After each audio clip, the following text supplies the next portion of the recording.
2025年8月13日 ，Chomik 在台北以私宅形态举办顶级珠宝展 Jewels by Nature 展览，分成永恒、短暂、重生3个章节，共展出54件高定作品，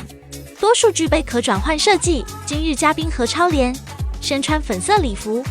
佩戴价值超过新台币5600万元的 Fairy Iris 项链与胸针套组。这套珠宝有5朵 18K 白金鸢尾花，镶嵌粉蓝色与紫色尖晶石，镂空工艺折射光影。展览中最奢华的焦点是康乃馨主题作品，主钻是一颗36.44克拉的锡兰蓝宝石，可拆卸重组，总价约新台币1.2亿元。整个展览兼具诗意与工艺，商业与美学高度融合。